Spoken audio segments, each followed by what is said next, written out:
দুর্গাপূজার আগেই দশমী ঘাটের নির্মাণ কাজ সম্পন্ন করার নির্দেশ দিলেন পুর মেয়র। মঙ্গলবার নির্মাণস্থল পরিদর্শন করেন পৌর নিগমের mayor Dipak Majumdar. Howrah river front ডেভেলপমেন্টের কাজ দ্রুত গতিতে চলছে। হাওড়া রিভার ফ্রন্ট ডেভেলপমেন্ট প্রজেক্টের জন্য বরাদ্দ করা হয়েছে ৯৯ কোটি টাকা। তার মধ্যে ২-৩টি প্রজেক্টের কাজ ইতিমধ্যেই উদ্বোধন হয়ে গিয়েছে, বাকি কাজ চলছে। সেই কাজও প্রায় শেষ হয়ে এসেছে, এখন শেষ মুহূর্তের কাজ চলছে।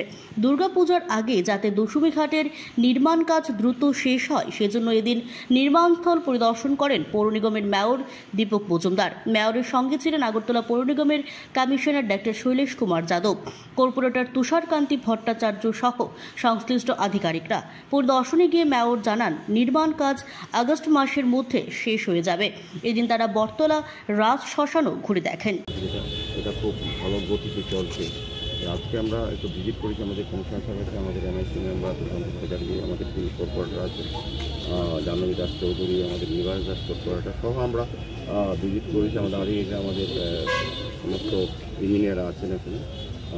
মূল উদ্দেশ্য হচ্ছে সামনে দুর্গাপূজা, এর আগে যাতে দশমী ঘাট একদম কাজটা শেষ হয় সেদিকে দেখা এজেন্সির সঙ্গে কথা বলেছি।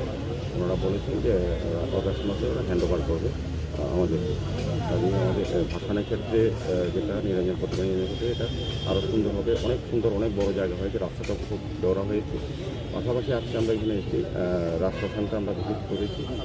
এটার মধ্যে অনেকটা কাজ হয়ে গেছে, কাজ প্রায় শেষই, কিছুটা কাজ বাকি আছে, সেগুলিও আমাদের কমিশনার করে দিয়েছেন। ইঞ্জিনিয়ারদের কী কী করা দরকার সেটা প্রয়োজনীয় পদক্ষেপ নেওয়া হচ্ছে। সেটাও প্রায় আমরা 15 অগাস্টের কাজের ডেট আমরা রেখেছি, সেটা আমরা আবার ওপেন করে সুন্দরভাবে ব্যবহার করার জন্য আমরা ওপেন করে দেবো। এই রাস্তাটা, যেটা এই সামনের রাস্তাটা, দীর্ঘদিন ধরে এটা রাস্তার অভাব ছিল, আবার কিংবা বড় গাড়ি যাওয়াতে এটা নষ্ট হয়ে যেত। মাছ বাজারে গাড়ি যাওয়া, এটা এখন মাছ বাজারের বড় গাড়িগুলি এখন থাকে আমাদের নাগিছড়ার যে জায়গা, সেটাতে এখন ছোটো গাড়ি বলতে যাবে। আর এই জায়গাটা হচ্ছে কোনাঘাটটা শিফট করা হচ্ছে এই কাজের সুবিধার জন্য, যে প্রজেক্ট ধরা আছে যে উন্নয়ন জায়গা, সেই কারণে কোনাঘাটটা ছিল, সেটা আমরা।